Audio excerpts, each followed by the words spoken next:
Olá, pessoal. Vamos então mais uma aula.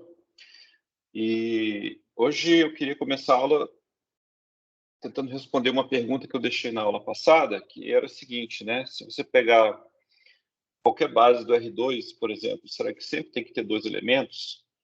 Ou uma pergunta geral, será que qualquer base do Rn tem que ter necessariamente n elementos?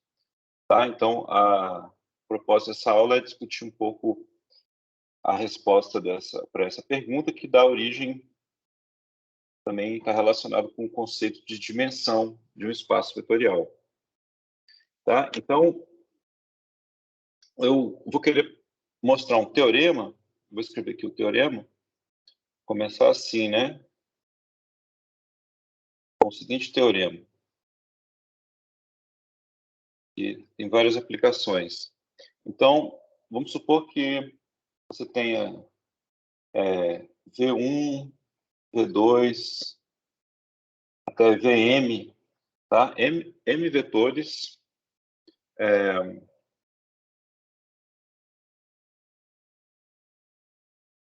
de um espaço vetorial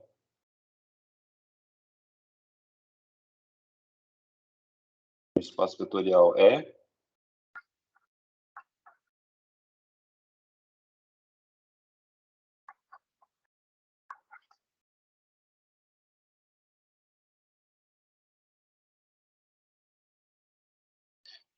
vetorial.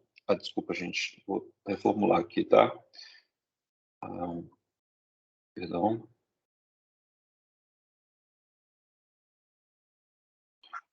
Eles são, na verdade,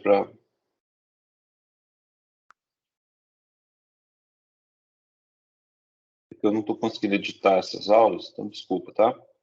Vamos supor que você tenha M vetores que geram, tá? O espaço vetorial E, tá? Então, qualquer conjunto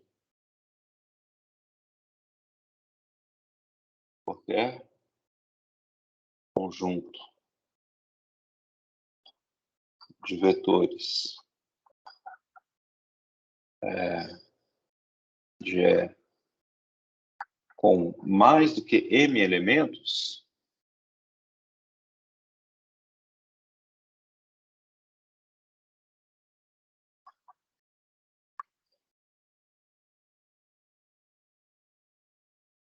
é um conjunto linearmente dependente. Dependente, tá? Então, antes de demonstrar esse teorema, eu queria discutir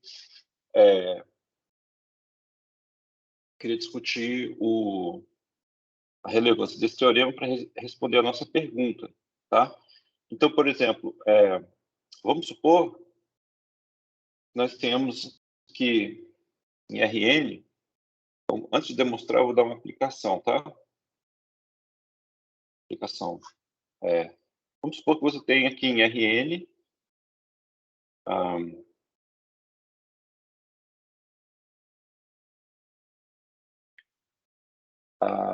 a base canônica.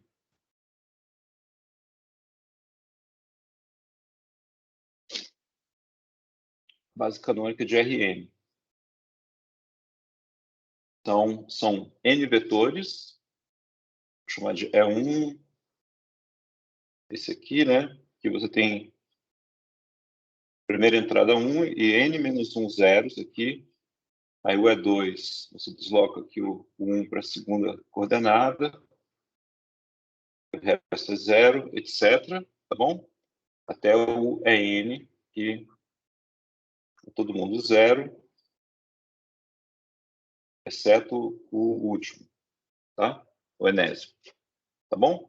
Então, a gente já viu que esse conjunto de N elementos forma uma base do Rn, e que é uma base, né? Vamos lembrar. Então, base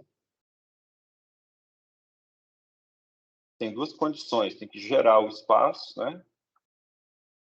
E tem que ser um conjunto linearmente independente. Tá bom? Tem que satisfazer essas duas condições.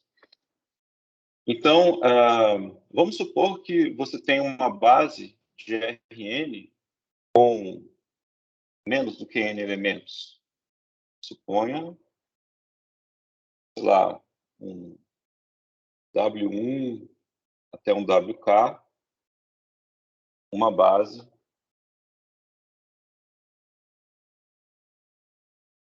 de Rn, com, por exemplo, o K menor, estritamente menor do que o N, certo? Por que isso não é possível? Tá? Vamos pensar aqui, ó. Se você tem uma base, que no caso é a base canônica, tá? Que é uma base que a gente olha assim e fala, isso aqui é base, tá? Que tem N elementos. Então, opa, desculpa, eu errei aqui os índices, tá, gente? Ó, tô vendo que eu botei M aqui, tá? Acho que eu já estava pensando no Rn, então o enunciado do teorema está errado. Eu tenho que trocar esse índice N de nada por M de Maria, tá bom? Tá. Então, olha só, vamos voltar aqui, né? Vamos supor que a gente tem duas bases, a base canônica e uma outra base aqui, K elementos, tá? Por que o K menor que N vai gerar um absurdo, né? Que isso não pode acontecer. Por quê? Então, vamos olhar. Se esse conjunto W1 até WK forma uma base, tá? Ele, em particular, ele gera o espaço. Gera o espaço. Então, esses W1 até WK, qualquer vetor do Rn vai poder ser expresso como combinação linear desses vetores. Certo?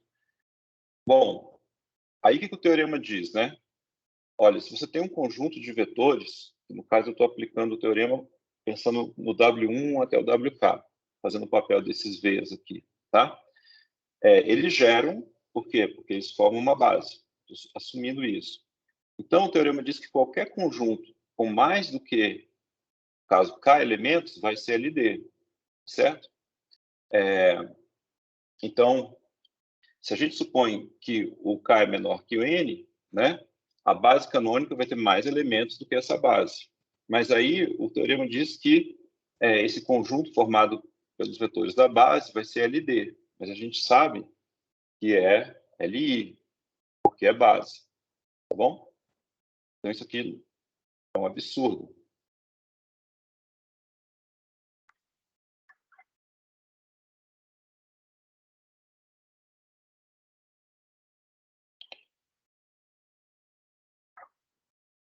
Isso é um absurdo. Então, K menor do que N não pode acontecer. E se K fosse maior do que N?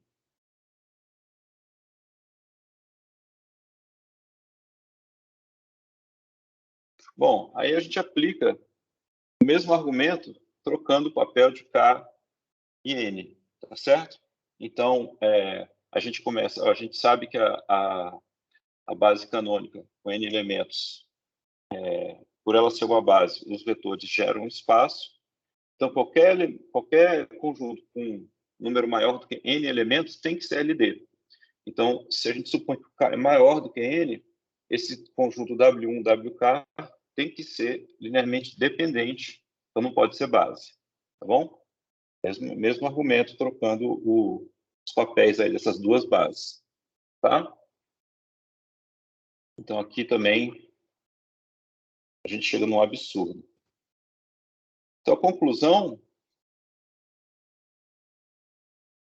conclusão é que necessariamente o K tem que ser igual a N, tá? Então, se você tem um espaço vetorial que admite uma base, tá? Então, qualquer outra base vai ter o mesmo número de elementos. E quando esse mesmo número de elementos de uma base para um espaço vetorial é o que a gente chama de dimensão do espaço vetorial. Então, a dimensão do espaço vetorial é o número de elementos de uma base qualquer. E toda base, a gente está vendo aí, que tem o mesmo número de elementos. Bom, Então, essa conclusão que eu acho que é interessante, ela se apoia uma conclusão que decorre de maneira quase imediata, um corolário deste teorema. Então, a gente tem que provar esse teorema. Tá? Para provar o teorema, eu vou me apoiar aqui sobre um resultado preliminar, que é o seguinte, né? Em matemática, quando você quer um resultado preliminar para preparar, para ter um resultado mais interessante, você chama isso de lema, em geral. Então, esse lema ele diz o seguinte, tá? Todo sistema linear homogêneo, daqui a pouco eu lembro o que quer dizer isso, tá? Cujo número de incógnitas, cujo número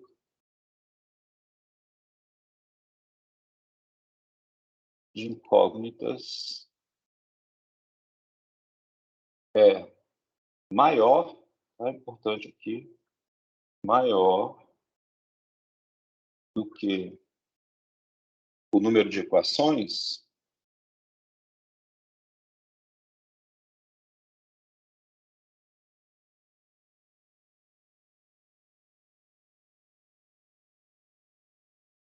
ele admite, ele tem uma solução não trivial.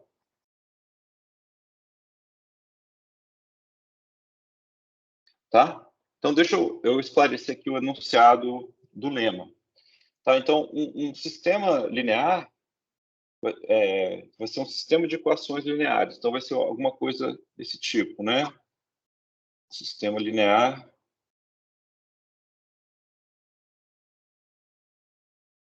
Eu vou botar aqui, deixa eu pegar aqui, tem um probleminha de índices, para não me confundir, trocar os índices. Vou, às vezes, colar aqui no meu papel, tá? Mas eu vou chamar de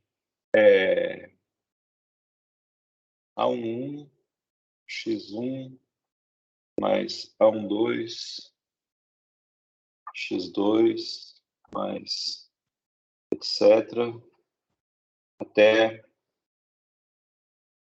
A1M, A1N, Xn igual a zero. Essa seria uma equação do meu sistema, tá? Onde tem esses números A11, A12, multiplicando X1, X2, etc. Então, as incógnitas são X1, X2 até Xn, tá? E essa seria a primeira equação do meu sistema linear. Então, o sistema linear, você só vai ter uma combinação linear, tá? Das incógnitas, aí dando zero. O fato de ser zero aqui quer dizer que é homogêneo, tá? O jargão aqui da álgebra linear.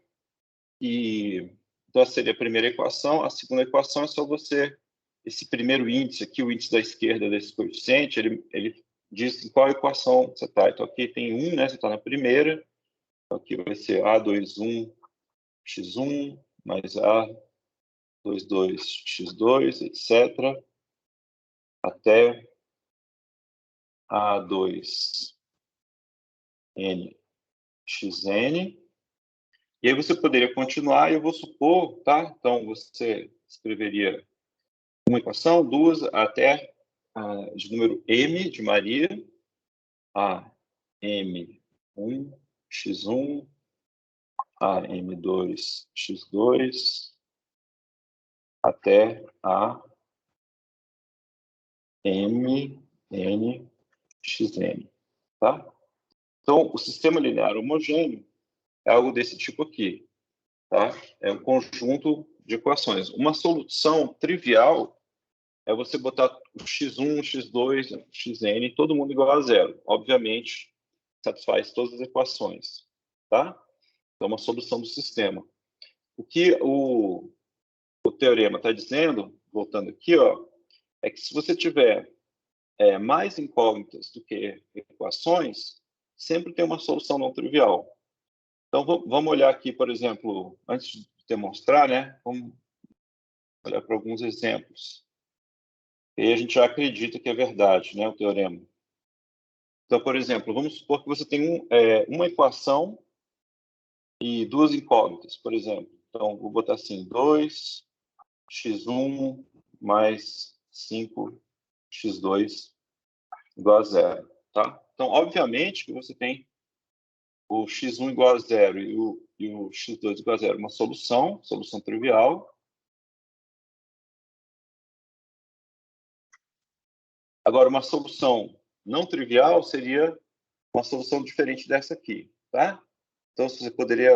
essa aqui é fácil, né? Você pode pegar, por exemplo, poderia botar o x1 como 5 e o x2 como menos 2, certo? Aí daria 10 menos 10, que é igual a 0. Então, aqui é uma solução não trivial. Então, dá para ver que quando o número, pelo menos quando você tem uma equação e, por exemplo, duas incógnitas, dá para achar uma solução não trivial, né?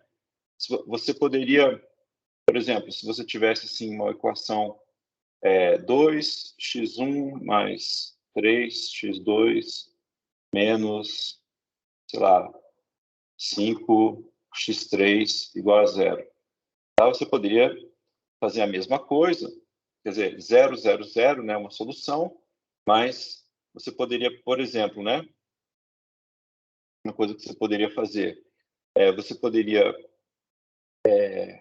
usar essa equação aqui, ó, para botar o x1 como função de x2 e x3. Então, você poderia fazer assim, passar esse pessoal aqui para o outro lado, com sinal negativo, e dividir por 2. Então, seria alguma coisa assim, x1 seria 1 meio, né, de menos 3x2 mais 5x3. Tá certo?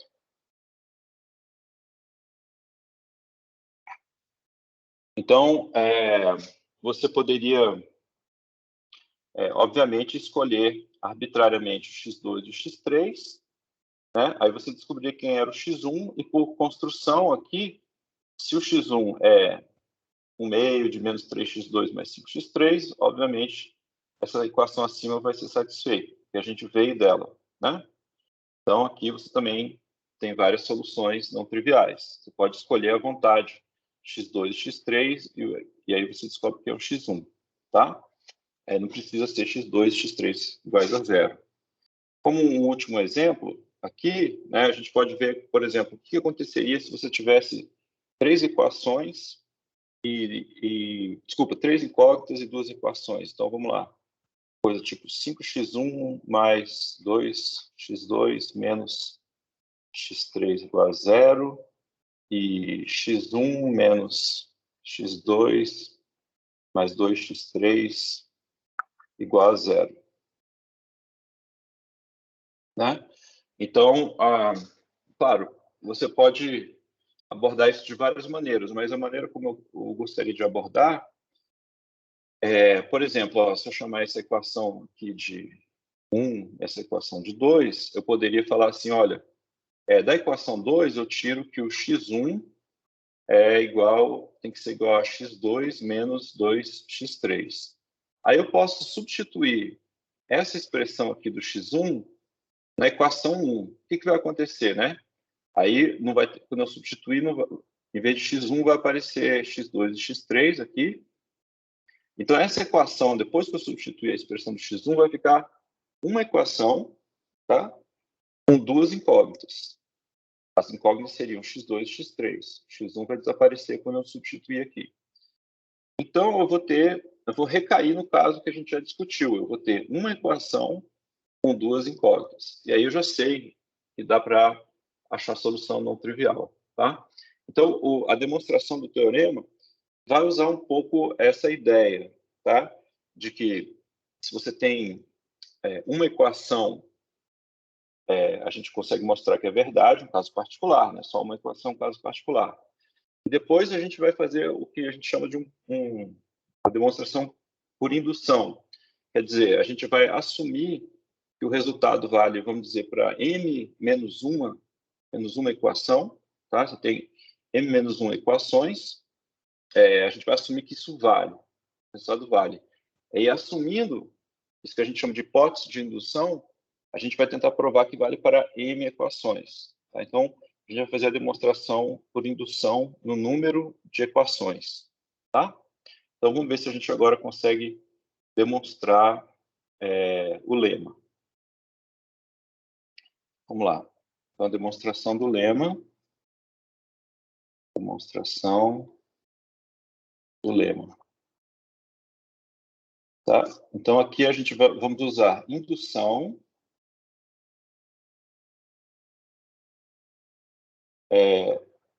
sobre o número de equações. Tá? Então, eu vou assumir que eu tenho m equações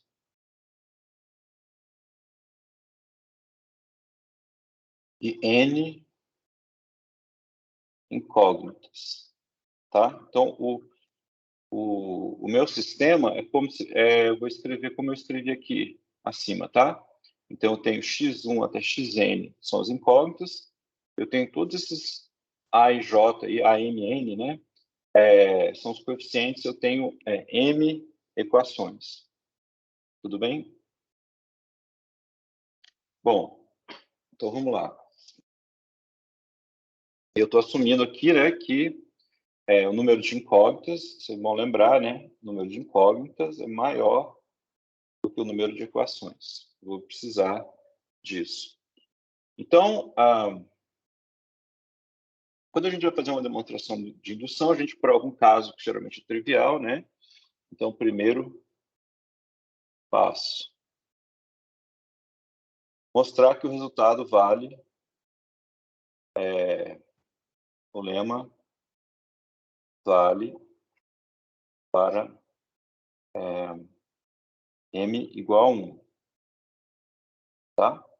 Então, bom, aí a gente, no caso aqui, a gente teria primeira equação, A11x1 mais A12x2 até A1n xn igual a 0. Só uma equação, tá?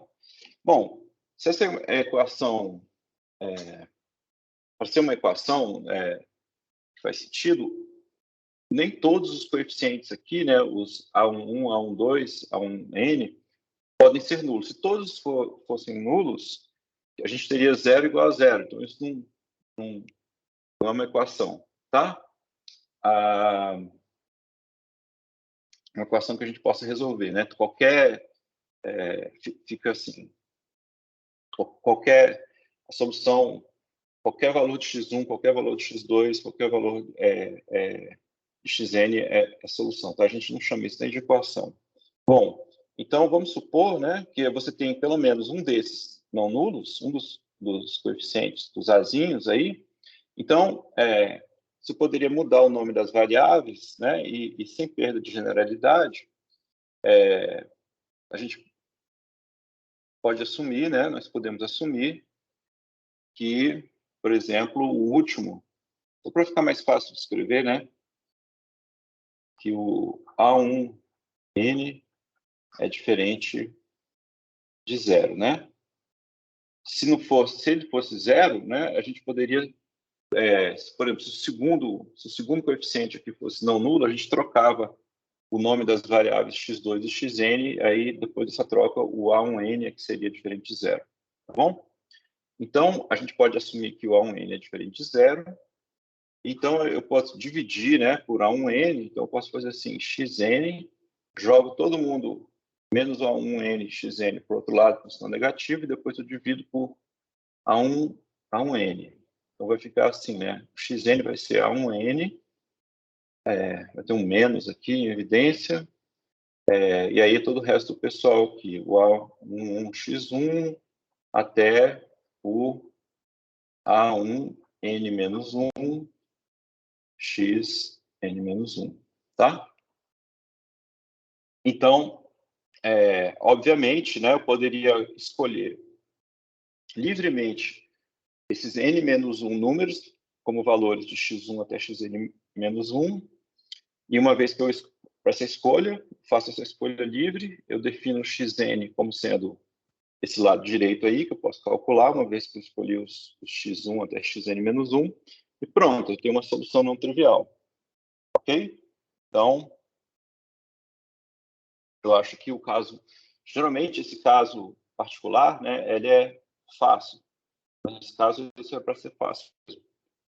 Agora, vamos trabalhar um pouquinho para ver que se o segundo passo, né, o segundo passo da demonstração é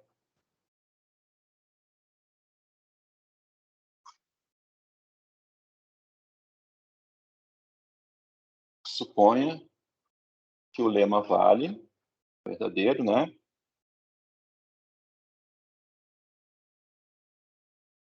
Para o número n-1. Vamos provar, né?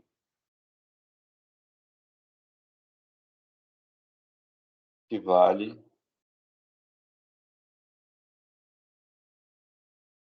também para m. Assim, número de, então, se vale para m-1 equações, então vai ter que valer para m também, tá? Então, como é que é a jogada aqui, né? Eu vou olhar aqui para o sistema, ó. Então, aqui, ó, eu tenho minhas m equações, tá? Então, eu vou focar minha atenção só nessa última aqui, ó. Ops, queria focar minha atenção aqui. Ele não está mudando a cor, né? Não sei por quê. Bom, não vou brigar com a caneta, tá? Aqui, ó, você tem essa equação aqui. Então, vamos pegar essa equação e esquecer as outras, né? Aqui, gente, para isso ser uma equação, algum desses coeficientes, mesmo argumento que a gente usou agora há pouco, um desses a's aqui, dessa última equação, tem que ser diferente de zero. Então, a menos de troca aí das variáveis, tá? A gente pode assumir que esse AMN é diferente de zero, tá bom? Então, a gente vai fazer a mesma coisa que eu fiz anteriormente para uma equação. Eu vou jogar todo o resto do pessoal para o outro lado com sinal negativo e vou expressar xn como função das outras variáveis, tá? Então, deixa eu escrever aqui, ó. Então, sem perda de generalidade, que os matemáticos escrevem assim, SPG, tá? Podemos assumir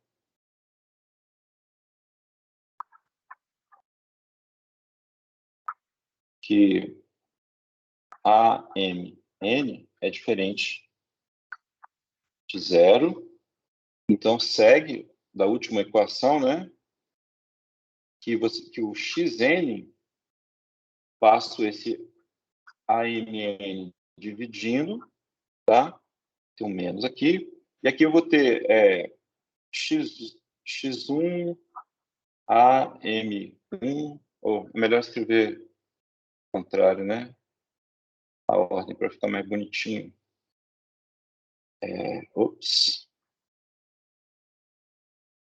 Tem um menos, tá? AM1 x1 mais AM2 x2 até o AM n-1 xn-1. Tá? Então, beleza, eu posso fazer isso, colocar o xn como função das outras, do x1 até o xn-1, e depois eu posso substituir, tá? Então, vou chamar essa equação aqui de...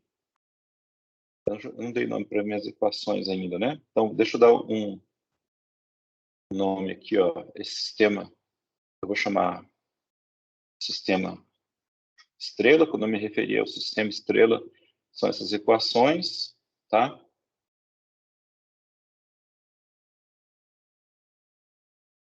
Então, essa equação aqui eu posso chamar de 2 estrelas. Então, substituindo a expressão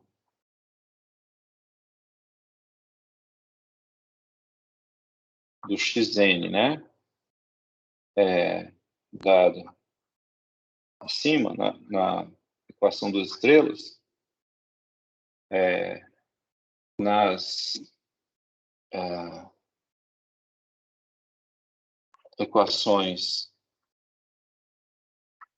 do sistema, o que acontece, né? Então, ó, vamos olhar para o sistema aqui. Aqui eu tenho o meu sistema, essa última equação, eu pego o xn, isolo o xn, né? Tem o que eu chamei de equação 2 estrelas, que é o xn como função das outras. Aí eu substituo essa expressão do xn em todas as equações acima dessa aqui, dessa última. Tá? Então, exceto pela última, eu pego o xn e substituo. Então, aqui na primeira equação, depois que eu fizer a substituição, vai ficar uma equação linear para as variáveis x1, x2 até xn menos 1. Tá? Porque não vai ter mais o xn. Tá? Mesma coisa na segunda equação até a penúltima equação aqui invisível. Tudo bem? Então, com isso, você vai ter, tirando essa última equação, ó, você vai ter um novo sistema com quantas equações e quantas incógnitas? Se eu tinha antes n incógnitas, como agora o xn vai sumir, vai ter n menos 1 incógnitas. E eu tinha antes m de Maria, né? Equações, eu vou ter m menos 1 equações. Por quê? Porque essa última aqui já não faz parte. Tá? Então, conclusão é que a gente reduziu o número de equações e o número de incógnitas. Tá? Então, nós obtemos um sistema linear homogêneo,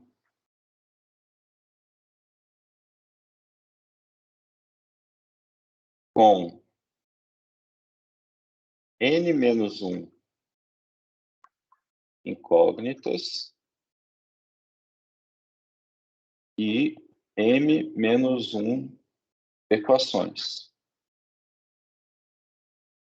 Bom, agora a gente usa o que a gente chama de hipótese de indução. A hipótese de indução é o que a gente estava supondo, né? A gente estava supondo, ó, suponha que o lema vale quando você tem m menos 1 equações, certo? Então, ó, aqui a gente está nesse caso. Ó, agora a gente está com um novo sistema, que ele é homogêneo, ele tem m menos 1 equações. Mas para o lema, né, indica que o número de incógnitas tem que ser maior do que o número de equações. Mas a gente tinha, originalmente, o número de incógnitas originais era n, e era maior do que o número de equações, certo? Mas se a gente subtrai cada lado da desigualdade, ela continua verdadeira, né? Então, a gente vai ter essa implicação aqui, e essa condição é que é necessária para a gente aplicar o lema. O lema quando o número de equações é m menos 1. Então, a gente conclui o seguinte: pela hipótese de indução,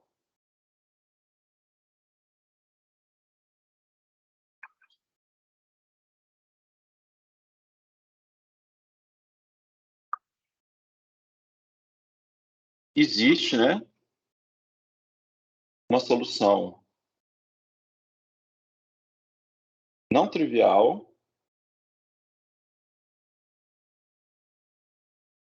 aí eu posso chamar essa solução de, sei lá, x1 til. O til é só para marcar aí com um nome diferente essa solução, tá? Não botar apenas x1, tá? O x2, etc. Então, eu vou chamar essa solução não trivial do sistema de x1 til, x2 til, até xn menos 1 til. Tá? Notem que eu estou me referindo ao sistema com uma variável a menos, né? Uma incógnita a menos e uma equação a menos. Aí a hipótese de indução garante que a existência dessa solução, tá? E se a gente tem essa solução não trivial, nós definimos o xn til como sendo, ó, tem a equação aqui, ó, é só botar um til no lado direito em cima de cada x. Aí fica definido o xn til. Bom, então, o xn til seria menos 1 AMN, e aqui, só para não errar, AM1x1, né? AM1x1 til, até o AM n-1, xn-1 til. Tá? Então, ó, vamos para finalizar.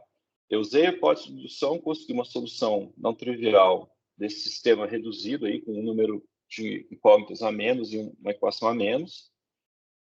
Beleza. Mas eu quero uma solução não trivial do sistema inteiro, né? Aí eu uso aquela equação, a última equação, que eu chamei de duas estrelas, e substituo no lado direito esses números aqui, esses n-1 números. Aí eu obtenho esse xn til, e aí, por construção, esse x1 até xn til vai ser uma solução do sistema, tá bom? E assim a gente mostrou que vale, tá? Que a gente pode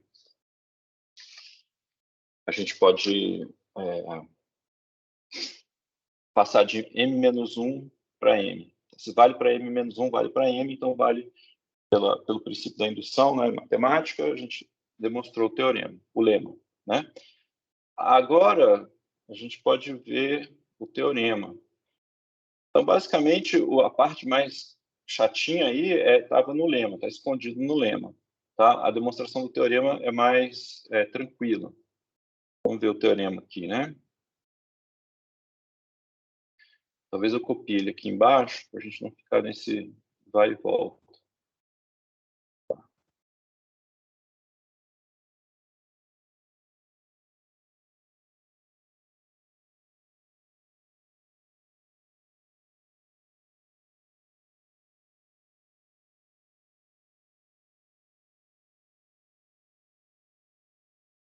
Tá, então está aqui nosso teorema. Se eu conseguir me livrar aqui, tá. Então, o que eu quero fazer agora, né? Eu quero mostrar o teorema, vamos lá, para demonstração. Eu tenho V1, V2 até Vm, tá? Vetores que geram espaço vetorial. E aí eu quero mostrar que qualquer conjunto de vetores com mais do que m elementos é linearmente dependente, tá? Então, vamos lá. Então, eu vou pegar um conjunto, vamos lá, sejam W1, W2, até, digamos, N, tá? Deixa eu ver se eu não quero me enrolar com os índices. Tá. E com o N maior do que M. Tudo bem? Aí eu quero mostrar que esse conjunto, os Ws, aí W1 até Wn, ele é um conjunto linearmente dependente. Então, como é que eu faço? Então, lembrando a definição, né?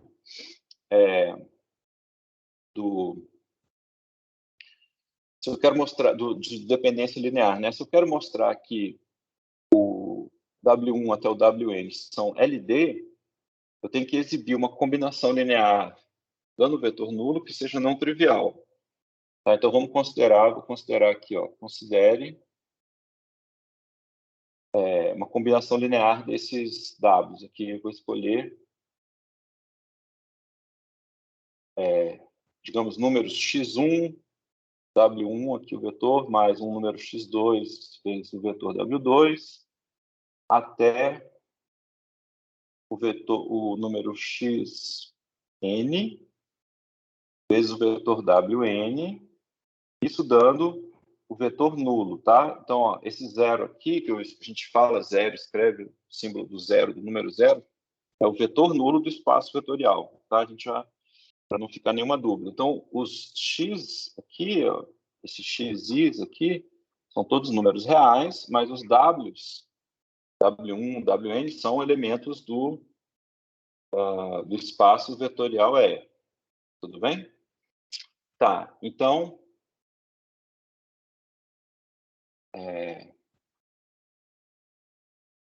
precisamos mostrar, né, que nem todos vou escrever de maneira informal, né, os x's aqui, tá? Esses números x1 até xn são nulos. Porque se toda combinação linear dando o vetor nulo é trivial, então o conjunto é LI, certo? Então estou negando essa afirmação que é basicamente a definição de LD, tá? Então como que eu faço isso? O lema, né, que a gente mostrou e as letras que eu estou usando já induzem você a pensar que esse x1, x2, xn vão ser soluções não vai ser uma solução não trivial de um sistema linear homogêneo. Essa que é a ideia, tá? Então, vamos chegar nesse sistema daqui a pouquinho e aplicar o lema. Como é que a gente vai chegar nesse sistema? Olha, a gente, por hipótese, tá? Os vetores V1 até Vn, eles geram o espaço vetorial, tá? Eles geram. Gerar quer dizer o quê? Né? Que qualquer elemento do espaço pode ser escrito como uma combinação linear desses V1, V2 até Vm. Então, vamos usar isso que está na hipótese do enunciado do teorema. Vou escrever aqui, ó, como o V1 até Vm geram o espaço E, nós podemos escrever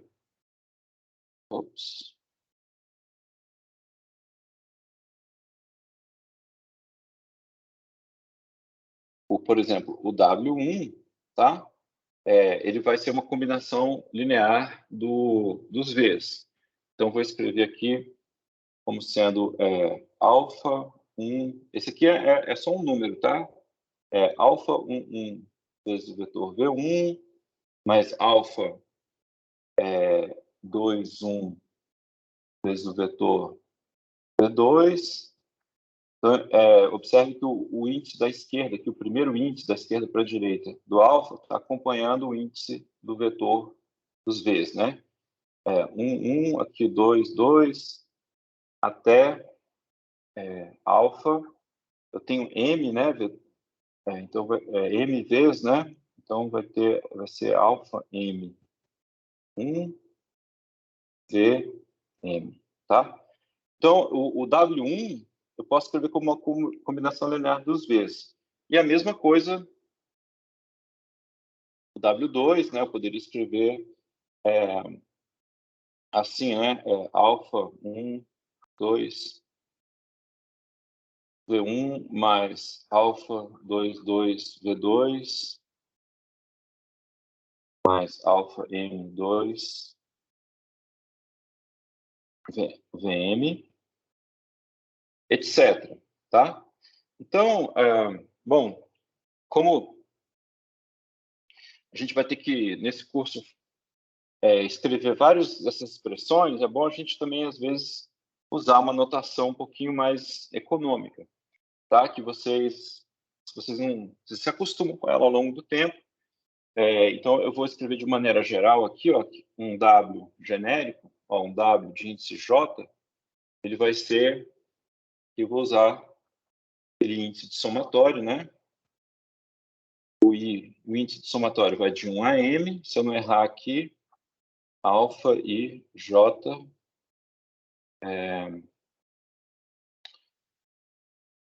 VI, né? Tá bom? Então, aqui, ó, o J está indo... O J pode assumir valores de 1 até N. Tá bom? Tudo bem? Então, essa é a maneira compacta de escrever todas essas relações. Beleza, então a gente vai ter os Ws expressos como combinação linear dos Vs. E vamos voltar aqui para aquela nossa combinação linear, né? Ó, a gente tem essa combinação linear aqui. O que eu quero? Eu quero achar N números, x1, x2 até xn, nem todos nulos, tal que essa equação seja satisfeita. Ou seja, uma solução dessa equação vetorial. Tá? Mas uma equação vetorial, tá? Ela é um bando de equações de números. Então, vamos ver como é que a gente pode explorar aqui essa equação. Ó. Então, aqui eu vou ter o x1, né? Aí multiplicando o W1. Mas o W1 vai ser uma coisa assim, né? Deixa eu usar essa notação de somatório, que é conveniente. Então, não vai caber aqui. Ó. Onde tem W1, eu boto J igual a 1 aqui e uso essa expressão com somatório, que é melhor, né? Então, estou somando em I, alfa I 1, VI, né? Depois eu teria x2 multiplicando o W2, mas quem é o W2? W2 eu boto J igual a 2 aqui, fica somatório em I de 1 a M, alfa I 2, VI, etc. Tá? Até o xn, né?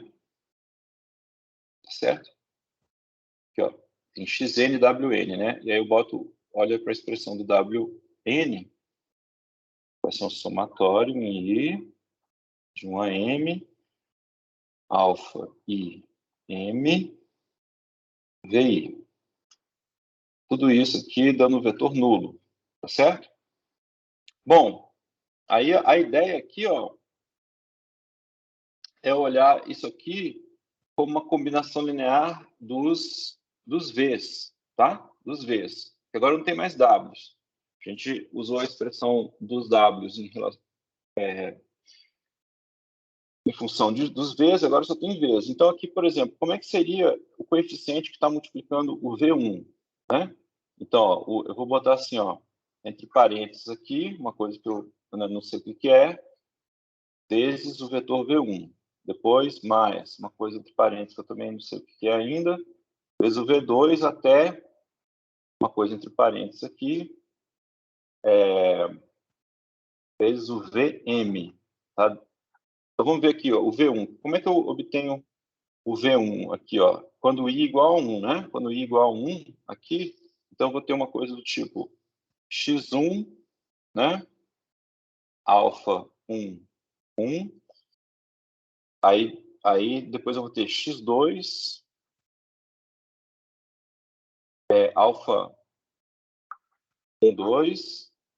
Depois eu não vai caber aqui, eu vou botar, né? Mais 3 pontinhos, xn, alfa, estou olhando para essa última aqui, né? Alfa 1, n, tá? E aí eu poderia fazer analogamente aqui para esses parênteses aqui, mas é conveniente, em vez de escrever isso de novo, colocar isso na forma de um somatório, né?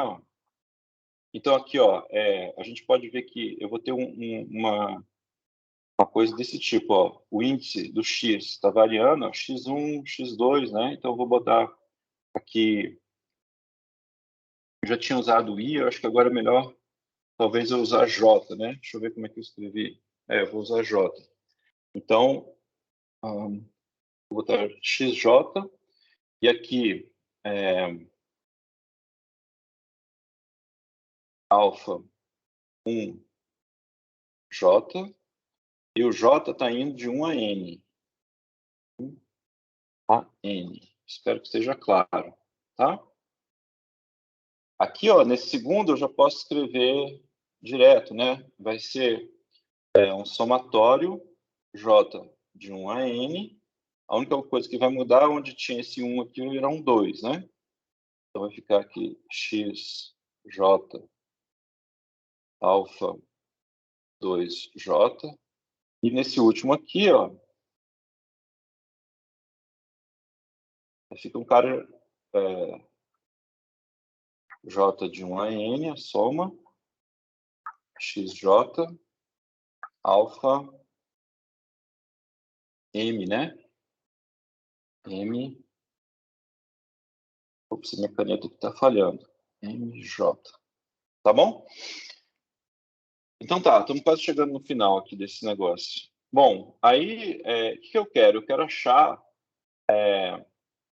x1, x2 até xn, de forma que essa equação seja satisfeita. Então, uma maneira de uma solução que eu posso procurar é a seguinte, ó, eu posso supor que todos esses coeficientes, quem está multiplicando o V1 é 0, quem está multiplicando o V2 é 0, quem está multiplicando o VM é 0. Todos são nulos, tá? Se eu conseguir achar os valores de x para zerar todos esses coeficientes, certamente essa soma aqui do lado esquerdo vai dar o vetor nulo, tá?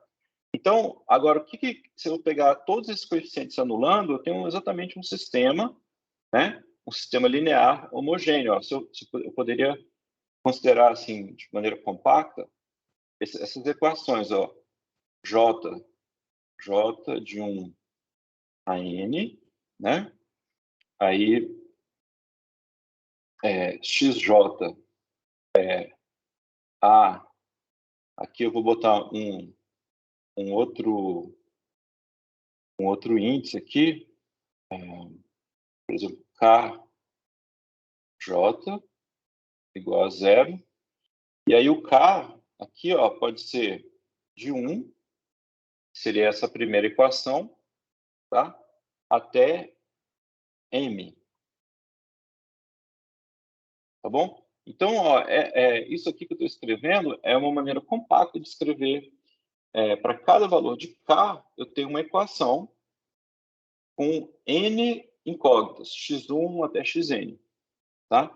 Então, isso aqui, ó, essa linhazinha aqui, esse comentário aqui sobre o valor de K, ela indica um sistema, define, né, um sistema linear,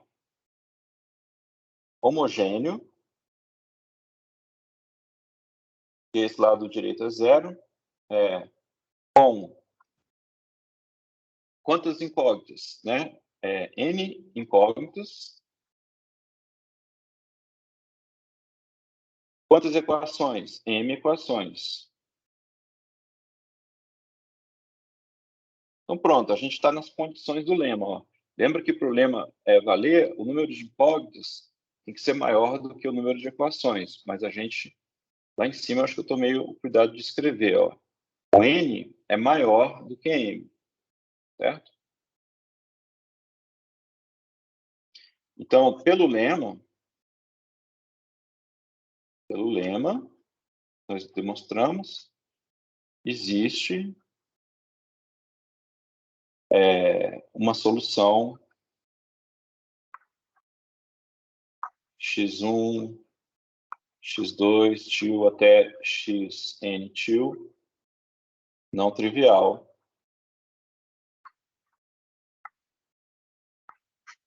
Não trivial significa que nem todos esses x1, x2 até xn tio são nulos.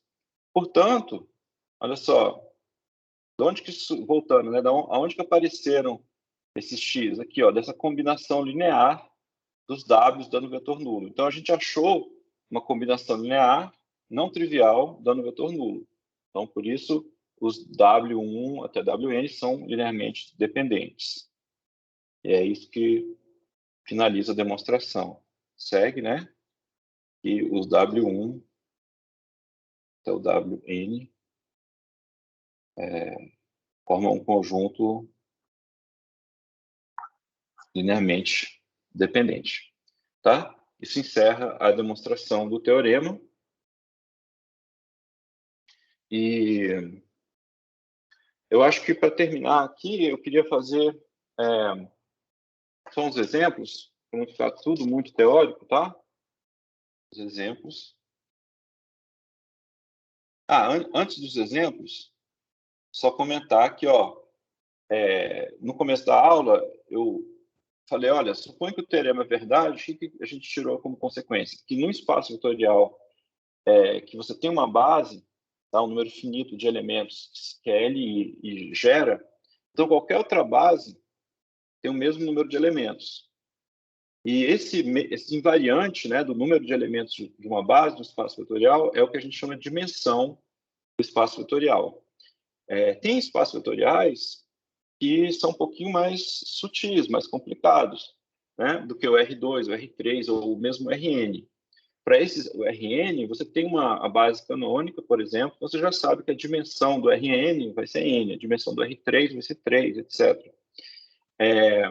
Mas você tem espaços vetoriais que não tem, a gente chama de espaço de dimensão não finita, ou de dimensão infinita.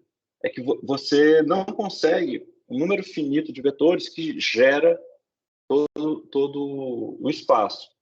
Então, eu não sei se a gente comentou nas aulas ou em algum exercício sobre esse espaço de dimensão infinita.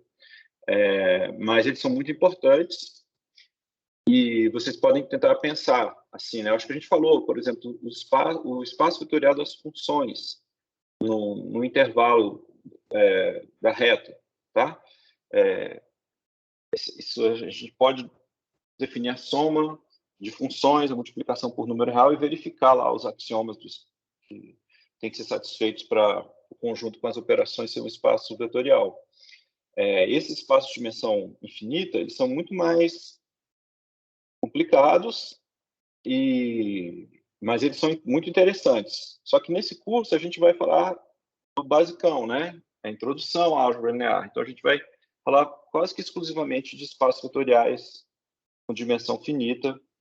E então no fundo é como se fosse um Rn. Se você entendeu o Rn, basicamente você entendeu todos os espaços vetoriais de dimensão finita, tá? Então deixa eu fazer os exemplos. Aqui, ó, por exemplo, para a gente treinar um pouco esses conceitos, né?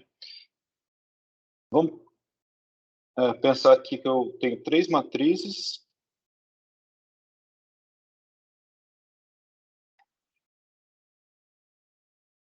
Vou chamar matriz A. Deixa eu ver aqui. 1, 1, 0, 0. A matriz B 1, 0, 0, 1. E a matriz C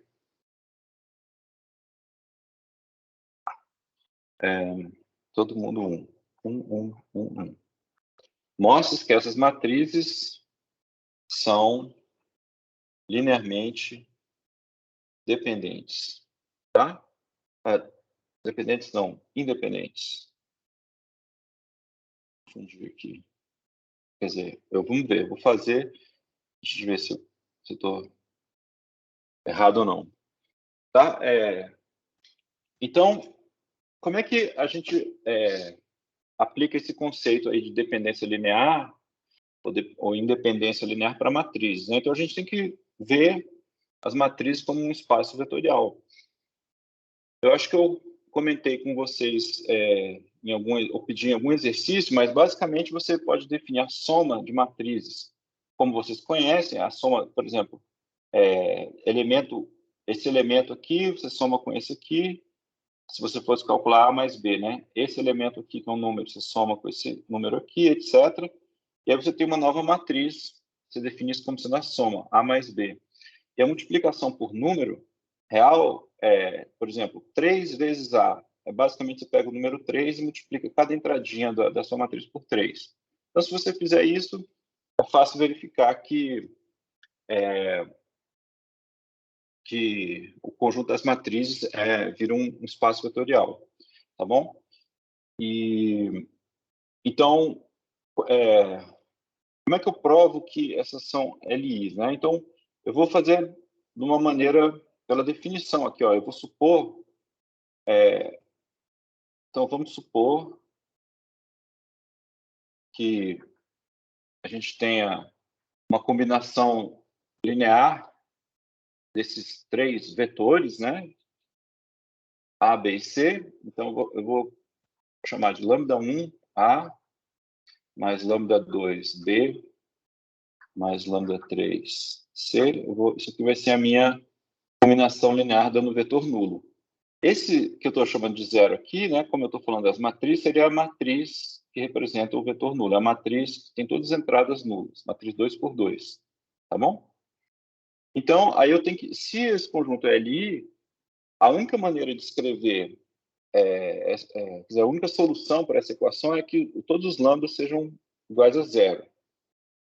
Então, vamos ver, ó. Então, o lado direito é a matriz 0, 0, 0, 0. E como é que fica o lado esquerdo? Então, ó, fica um pouquinho... Deixa eu diminuir a letra para eu poder calcular. Então, ó, esse lado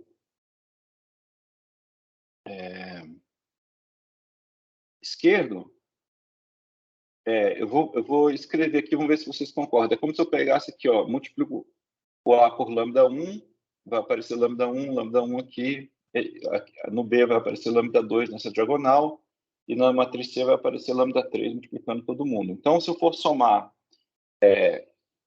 entradinha por entradinha, vai ficar como? Eu não vou conseguir botar na mesma tela, espero que dê para ver aí para vocês. Acho que sim, né? Então, como é que vai ficar? Ó? Vai ficar lambda1, 0, 0, mais lambda2, 0, lambda2, mais lambda3, lambda3, lambda3, lambda3. Tá? Isso aqui tem que ser igual à matriz nula. Todo mundo zero. E aí eu somo, né? Para somar é coordenada a coordenada. Ou entrada correspondente. Então aqui, deixa eu fazer uma matriz um pouco maior.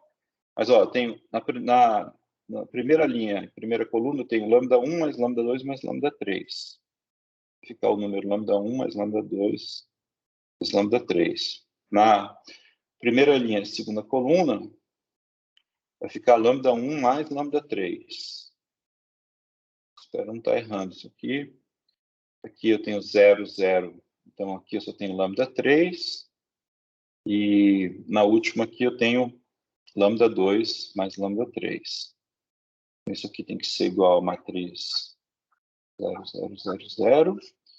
Bom, aí isso aqui é muito simples, né? Porque duas matrizes são iguais quando as entradas correspondentes são iguais. Então, olhando para esse lambda3 aqui, esse 0, a gente conclui que o lambda3 é igual a 0. Aí, se a gente sabe que o lambda3 é igual a 0, é 0, né? Esse lambda2 mais 0 tem que ser igual a 0. Então, o lambda2 também é 0. E, bom, a gente já sabe que o lambda2 e o lambda3 são nulos, né? Ou se você quiser, se o lambda3 é nulo, o lambda1 tem que ser nulo também. Então, LI, certo? Porque a única solução que a gente encontra aí é essa, necessariamente a solução trivial, tá? E só mais um, bem simples, tá? Mas eu acho importante, senão o curso fica muito teórico, demonstração de teorema, e eu sei que isso não agrada todo mundo. Então, vamos pegar um outro exemplo, a considerar três vetores do R3. Um eu vou chamar de U, que é o 1, 1, 1. O outro eu vou chamar de V, que vai ser o 1, 2, 1. E o terceiro eu vou chamar de W,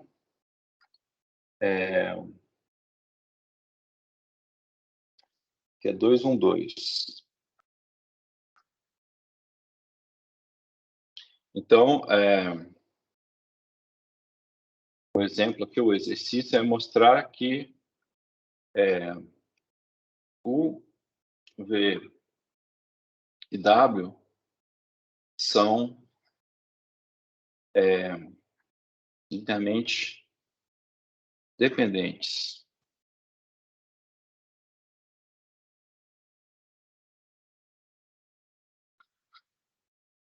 Tá?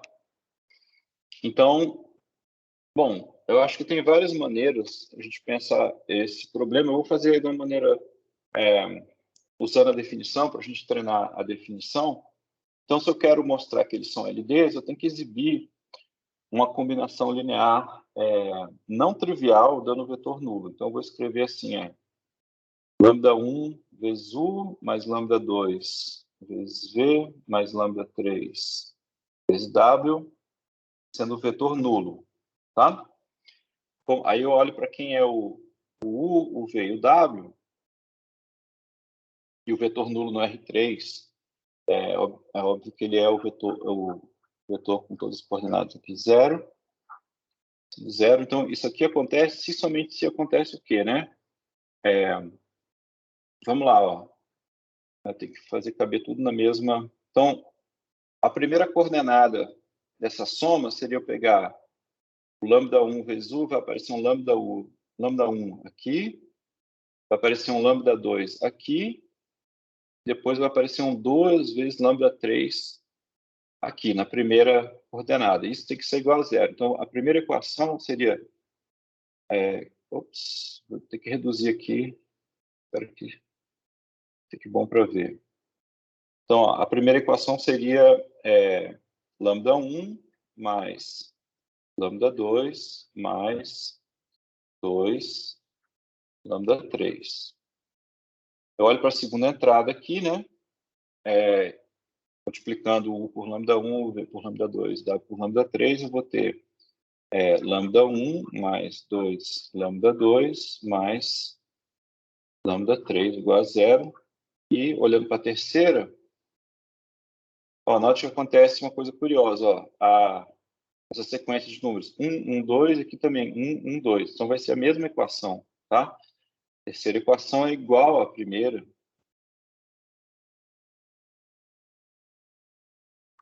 Então, quando eu olho para a condição do sistema aí que eu tenho que analisar para saber se tem solução trivial ou não, em princípio seriam 3 incógnitas, lambda 1, lambda 2, lambda 3, com 3 equações.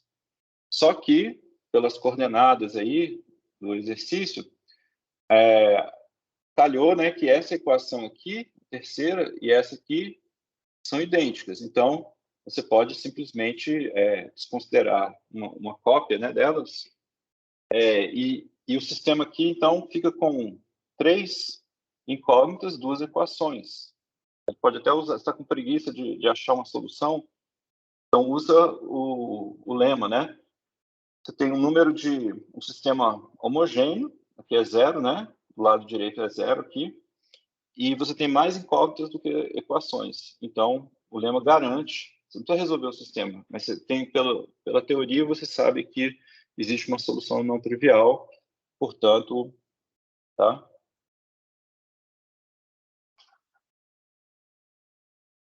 Por aquele lema da aula, né?